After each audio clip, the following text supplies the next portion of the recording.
जय श्री राम। योगेश आनंद काले का सभी सुनने वालों को प्यार भरा नमस्कार। मित्रों, अगर मेरा कंटेंट आपको अच्छा लगता है तो ज़रूर लाइक, शेयर और सब्सक्राइब कीजिए। हमें यूट्यूब पर जिंदा रखें। आगे बढ़ते हैं। कुंभेरी की संधि हो गई मराठा और जाटों में। उसके 3 दिन पूर्व यानी कुंभेरी की संधि 17 मई को हो गई। 14 मई को राघोबा रोहिलाखंड था। वहाँ पे एक सरदार था फौज मोहम्मद। उसका मुल्क राघोबा ने मराठों ने ले लिया था, तो राघोबा ने उस मुल्क का भी 3 दिन पहले बंटवारा किया है। सबसे इंटरेस्टिंग बात यह है कि आगे मई 30 को 1754 को राघोबा दादा ने हिंगणे वकील को एक पत्र भेजा है। पत्र में राघोबा दादा कहता है, यहाँ यानी रोहिलाखंड की मैं बात कर रहा हूँ, यहाँ तख्त और वजीरी किसी दूसरे को देने के पक्ष में लोग खड़े दिखते हैं। ये रोहिलाखंड में भी इसका मतलब है बादशाह को पदच्युत करने की हवा चल रही थी। आगे राघोबा लिखता है, उनका भाव तो ऐसे ही मुझे नजर आ रहा है और वो सब जगह है। 1 जून को यानी 30 को पत्र लिखा। 1 जून को वकील भागा दौड़ा रघुनाथ राव के पास आ गया।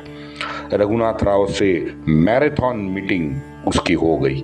अब उस मीटिंग में क्या हुआ नहीं मालूम, लेकिन वहां पे जबरदस्त विचार विमर्श उस दिन हो गया और वहां पे शायद मीटिंग में तय किया गया कि वर्षा ऋतु तक मराठों की छावनी दिल्ली में ही वो लगाएंगे, क्योंकि दिल्ली के बाद लाहौर जाकर अब्दाली को सबक सिखाने की बड़ी शहाबुद्दीन को जल्दी थी, मीर शहाबुद्दीन को। तो वो लगातार मराठों के पीछे लग रहा था कि भाई आप अब दिल्ली हो गया, दिल्ली के बाद अब सीधा लाहौर चलते हैं। लेकिन राघोबा दादा ने उसे उस वक्त साफ मना कर दिया। वस्तुतः यहाँ जयाप्पा ने व्यावहारिक सुझाव दिया था। इतनी बड़ी विशाल सेना को बिना मतलब एक ही जगह रोकने का कोई औचित्य नहीं है। ये जयाप्पा ने पहले ही बता दिया था, क्योंकि सीधी बात थी, आर्थिक दृष्टि से भी बहुत ज्यादा नुकसान हो रहा था, खर्चा आसमान को छू रहा था। राघोबा दादा को नहीं पड़ी थी, क्योंकि राघोबा दादा का एक भी पत्र नाना को पुणे नहीं आया है पैसे के मामले में। वहाँ शहाबुद्दीन लाहौर में ना जाने से वो भी नाराज था। अब शहाबुद्दीन मराठों के पीछे पड़ा कि खान खानन और ये समयुद्दौला जो है, ये मराठों के पास जो थे, ये दोनों को वजीर अपने ताबे में लेना चाहता था, बल्कि वो आतुर था। 1-1.5 महीना गुजर गया, मराठों ने इन दोनों को शहाबुद्दीन के हवाले नहीं किया। आखिरकार मराठों ने इन दोनों को शहाबुद्दीन के हवाले कर दिया। शहाबुद्दीन ने क्या किया? शहाबुद्दीन ने तुरंत दोनों का सर कलम कर दिया। सर तन से जुदा, सर तन से जुदा। क्या करता? खान खानन मर गया, उसके साथ एक अशराफ सरदार समयुद्दौला भी मर गया। चलो आगे बढ़ते हैं। आज 54 जून से दिसंबर 54 तक दिल्ली में रहने का औचित्य मुझे भी समझ नहीं आता, उसके पीछे क्या सोच थी। और सीधा मतलब है कि रघुनाथ राव और वकील में जो मैराथन बैठक हुई थी उसमें ये डिसीजन लिया गया, लेकिन ये निर्णय क्यों लिया गया, इसके पीछे की सोच क्या थी, ये आज हमें नहीं मालूम। ये सर्व जो स्वार्थी थे, नाना विरोधी थे और ये दिल्ली दरबार के षड्यंत्रकारी थे, उनको समय देने की कोई आवश्यकता थी ही नहीं। 7 महीना दिल्ली में मराठा फौज बैठी थी, उसका फायदा क्या हुआ? कुछ नहीं हुआ, बल्कि इन लोगों को, इन राक्षसों को ज्यादा समय मिल गया। अच्छा, ये भी आप देख लीजिए, जो मैसेज मराठों को देना था उत्तर भारतों के लिए, वो तो उत्तर हिंदुस्तान में पूरे हर एक जो रियासतदार था, छोटा मोटा चिरकुट जो नवाब सुल्तान था, सबको ऑलरेडी पहुंच चुका था, क्योंकि 50,000 से ज़्यादा मराठी सेना जब दिल्ली में बैठी है तो उनको जो मैसेज देना था वो पहुंच गया था। तो 6-7 महीना दिल्ली में बैठने का फायदा क्या हुआ? कुछ नहीं हुआ। अब एक पत्र है जो काशी के पुजारी थे, दीक्षित थे तो मराठी, लेकिन काशी के मुख्य पुजारी थे, उनको ये पत्र लिखा गया। वो पत्र अवेलेबल है। पत्र कहता है दिल्ली में पैसा वसूली हो रही है मराठों की। नया सार्वभौम तख्ता पलट, यानी अब पुराना हो चुका है। तख्ता पलट तो हो गया था, है ना, दोनों को अंधा करके तो फेंक दिया था। नया बादशाह भी आ गया था। पत्र आगे कहता है कि बालकृष्ण शास्त्री दीक्षित और श्रीमंत, इनकी भेंट वार्ता हुई है। आपके आज्ञा अनुसार जो भी आपने कहा वो सब आगे होगा ही। शिंदे मारवाड़ में है, कार्य सिद्धि जरूर होगी। ये मित्रों, पत्र लेखक का नाम नहीं लिखा है, लेकिन दीक्षित गुरुजी को यह पत्र आया था 1 अगस्त 1754 को। अक्टूबर में बालकृष्ण शास्त्री का पत्र है जो दीक्षित गुरुजी को आया है। काशी से निकला, दिल्ली जाके दादा से मिला। उत्साह के वातावरण में हमारी पहचान एक दूसरे से हुई। अध्यात्म पर बड़ी बातचीत हुई। पूरे 40 दिन मैं दिल्ली में रहा हूं। ये सब श्रीमंत की स्नेह कृपा। कुछ लेने में नहीं गया था, मात्र दिल्ली दर्शन के लिए गया था। लेकिन रघुनाथ पंत राव ने हमें पालखी दी, मोतियों की माला मुझे भेंट की और 3000 राजस्व का एक गांव भी भेंट किया है। बादशाह से कह के उन्होंने काशी से नजदीक एक 15,000 राजस्व का क्षेत्र हमें दिलवाया है। काशी के राजा ने उसे सत्यापित भी कर दिया है, ये भी बालकृष्ण शास्त्री बताना नहीं भूले।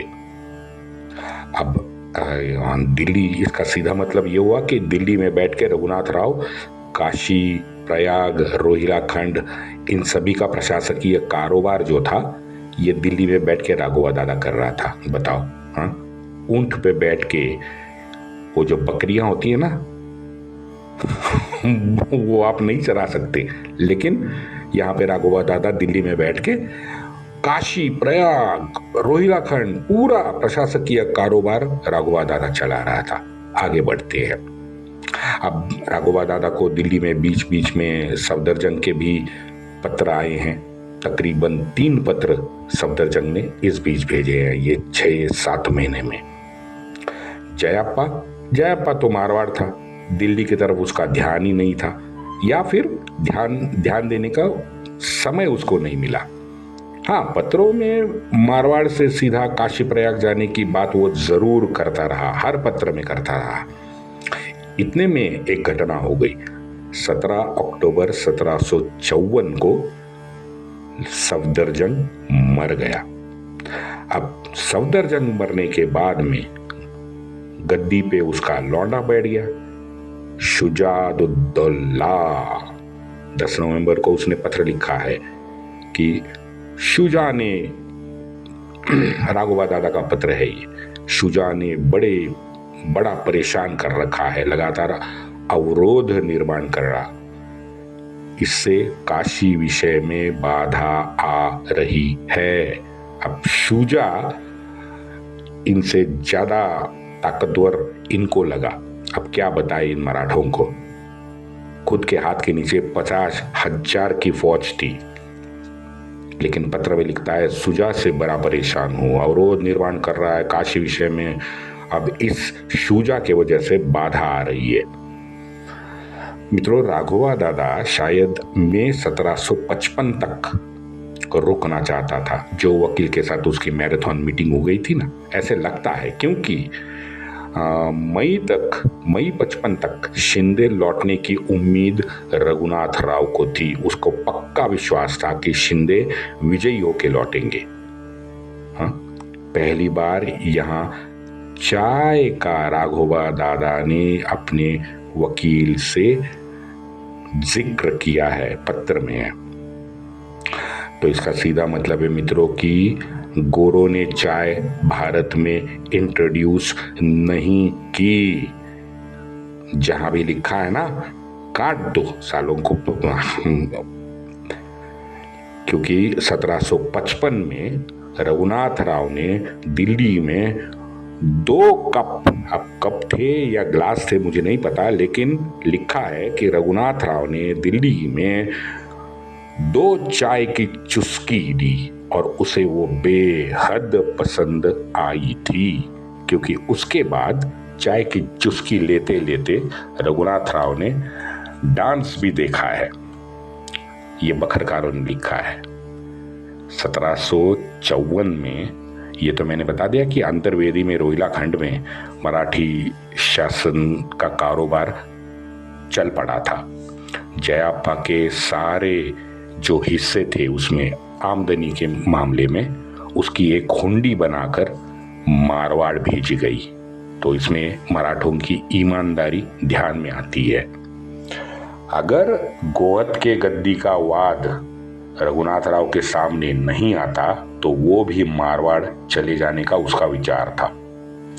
फरवरी 1755 में दादा ने ये गया, कुरुक्षेत्र ये हिंदवी स्वराज्य में शामिल कर दिया था।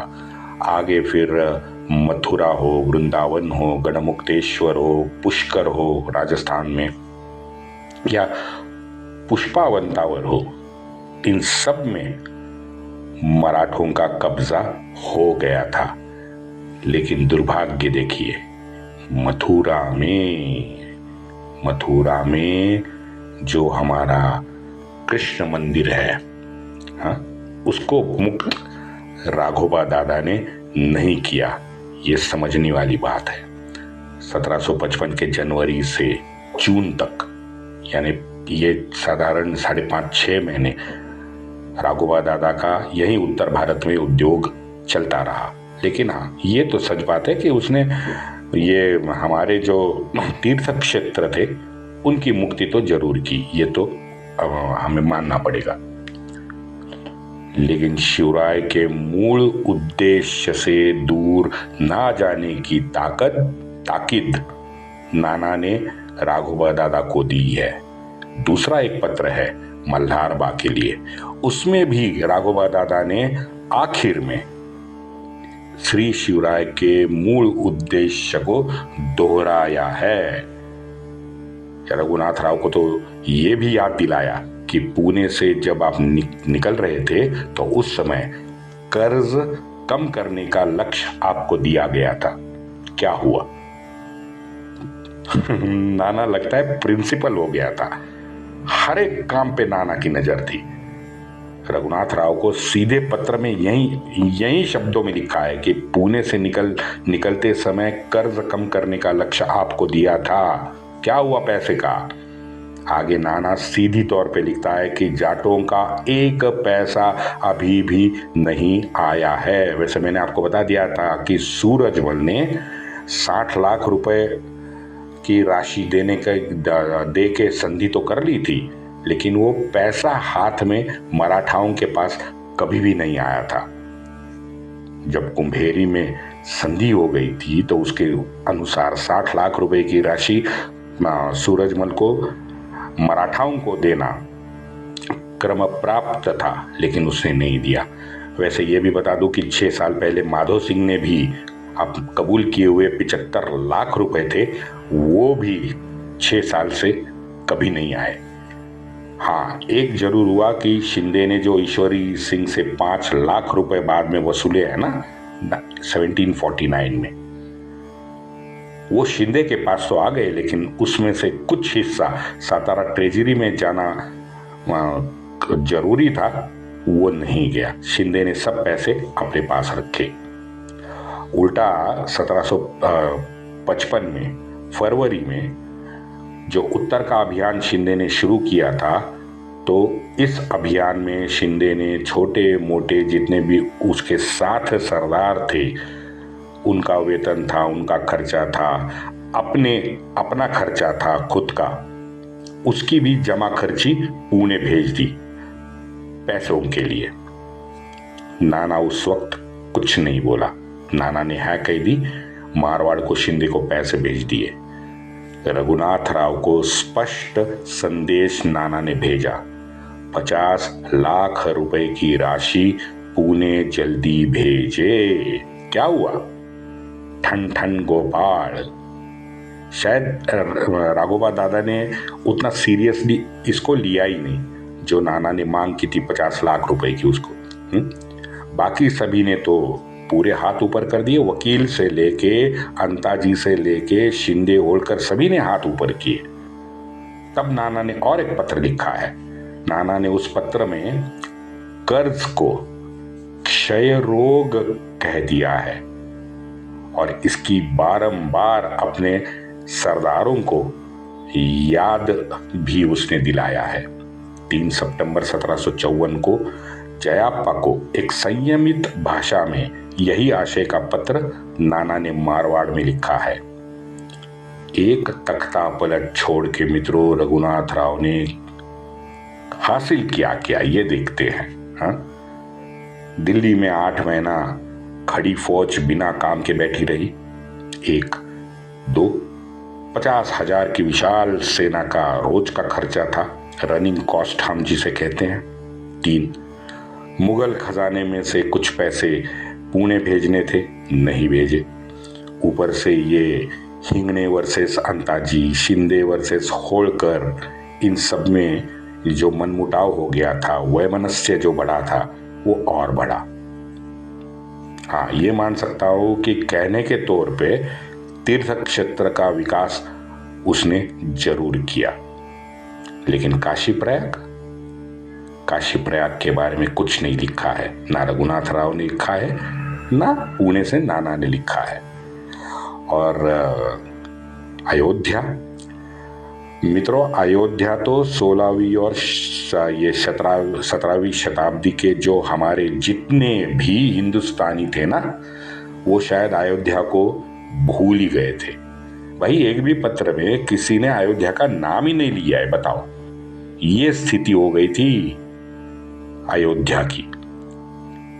सारे हिंदुस्तानियों की बात मैं कर रहा हूं, यहां पे मैं मराठा, जाट, राजपूत ऐसे डिवाइड नहीं कर रहा हूं। इनमें सारे हिंदुस्तानियों की मैं बात कर रहा हूं। किसी को ध्यान नहीं था अयोध्या की तरफ। हमेशा गया प्रयाग काशी, गया प्रयाग काशी, गया। और बाद में फिर 2-4 पत्रों में मथुरा मथुरा मथुरा मथुरा। चलो ठीक है, लेकिन अयोध्या अयोध्या भूल चुके थे।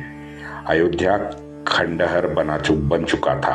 काल के पटल से अयोध्या मुझे लगता है गायब हो गया था।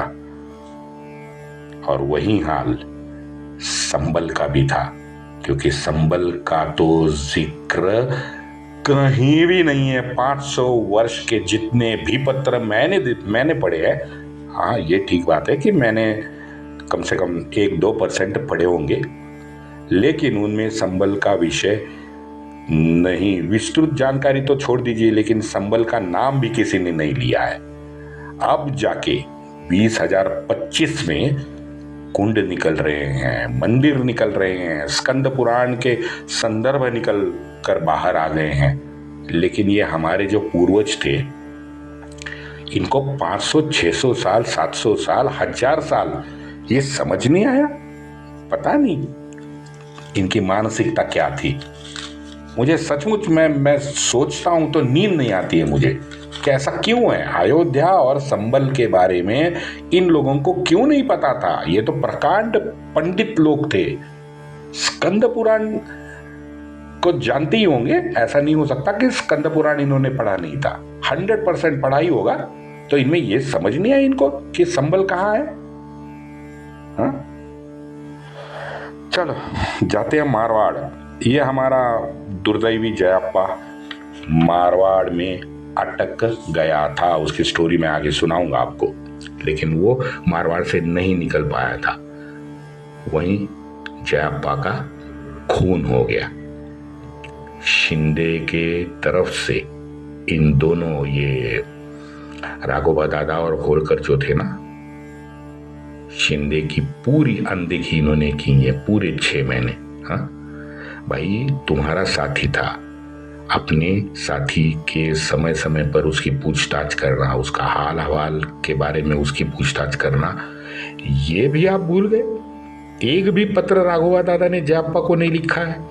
जयाप्पा ने भी जो पत्र लिखे हैं वो सब पत्र उसकी जो जवाबदेही थी उसके बारे में लिखे हैं। इतना द्वेष क्यों था पता नहीं। लगातार आज 30-35 साल से होलकर और शिंदे, ये दोनों सरदारों ने हाथ में हाथ मिलाकर स्वराज्य को उत्तर में बढ़ाया था।